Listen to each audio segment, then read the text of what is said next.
नंदुरबारमध्ये अल्पवयीन मुलांच्या लैंगिक शोषणाचं प्रकरण समोर आल्यानंतर भाजप नेत्या चित्रा वाघ यांनी या प्रकरणाची गंभीर दखल घेतली आहे। या प्रकरणातील आरोपीला अटक करत तपासाची चक्र वेगाने फिरवल्याबद्दल त्यांनी नंदुरबार पोलिसांचं कौतुक केलंय। पोलिसांच्या तपासात आरोपीच्या मोबाईलमध्ये मोठ्या प्रमाणात आक्षेपार्ह डिजिटल सामग्री आढळल्याचं समोर आलं असून हा प्रकार दीर्घकाळापासून सुरू होता का याचा तपास करण्याची मागणी चित्रा वाघ यांनी केली आहे। या प्रकरणामागे आणखीन कोणाचे जाळे किंवा रॅकेट आहे का, तसेच आणखीन किती अल्पवयीन मुलं या प्रकरणात प्रभावित झाली आहेत याचा सखोल तपास करून प्रत्येक दोषीवर कठोर कायदेशीर कारवाई झाली पाहिजे अशी मागणी त्यांनी केली आहे। दरम्यान पालकांनीही आपल्या मुलांशी नियमित संवाद साधावा आणि त्यांच्या ऑनलाईन संपर्काबाबत सतर्क राहावं असं आवाहन चित्रा वाघ यांनी केलं आहे। नंदुरबारमध्ये अल्पवयीन मुलांचं लैंगिक शोषण करून त्यांचे फोटो व्हिडिओ काढायचे आणि ते व्हायरल करायची धमकी देऊन ब्लॅकमेल करायचं असा अतिशय संतापजनक आणि विकृत प्रकार समोर आलाय। यामध्ये चेतन प्रकाश सोळंकी या 22 वर्षाच्या आरोपीला पोलिसांनी अटक केलेली आहे।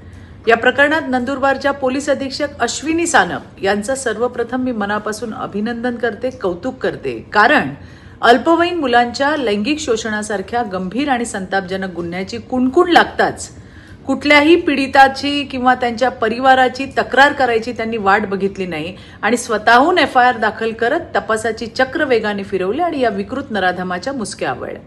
पोलिसाच्या तपासात त्याच्या मोबाईलमधनं जवळपास 600हून अधिक आक्षेपार्ह फोटो आणि व्हिडिओ आढळल्याची माहिती समोर आली आहे। त्यामुळे हा एखाद्या एक दोन दिवसाचा असा हा प्रकार नसावा। 2022 पासून हा घाणेरडा प्रकार सुरू असल्याची सुद्धा शक्यता वर्तवली जाते।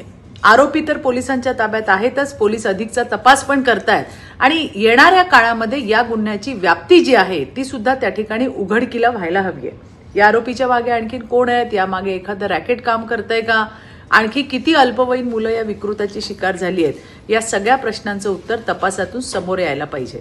मला खात्री आहे देवाभाऊंच्या सरकारमध्ये अशा विकृत नराधमांना, विकृत गुन्हेगारांना पाठीशी घातलं जात नाही। लवकरात लवकर याची दोषसिद्धी होऊन आरोपीला कायद्यानुसार कठोरात कठोर शिक्षा होईल, म्हणजे फाशीची शिक्षा होईल। पण त्याबरोबरच या गुन्ह्यामध्ये किंवा आणखी कुणाचा सहभाग असेल, कुठलं रॅकेट असेल, तर त्या प्रत्येकाला शोधून कायद्याच्या कचाट्यात आणलं पाहिजे आणि त्यांच्यावर सुद्धा तितकीच कठोर कारवाई झाली पाहिजे। पण या घटनेने आणखी एका अत्यंत महत्त्वाच्या गोष्टीकडे आपलं लक्ष वेधलंय आणि ते म्हणजे मी वारंवार पालकांना सांगत असते की आणि आजही सांगतेय की पूर्वीसारखे दिवस राहिलेले नाही आहेत। आपल्या मुलांशी बोललं पाहिजे, त्यांना विश्वासात घेतलं पाहिजे, त्यांच्या आयुष्यात काय सुरू आहे, त्यांचे मित्र कोण आहेत आणि ते ऑनलाईन जगात कुणाच्या संपर्कात आहेत याकडे गांभीर्याने लक्ष द्या, कारण आज धोका फक्त रस्त्यावर नाही, तो मोबाईलच्या स्क्रीन मागे सुद्धा लपलेला आहे। काळजी घ्या। धन्यवाद। जय हिंद, जय महाराष्ट्र, भारत माता की जय।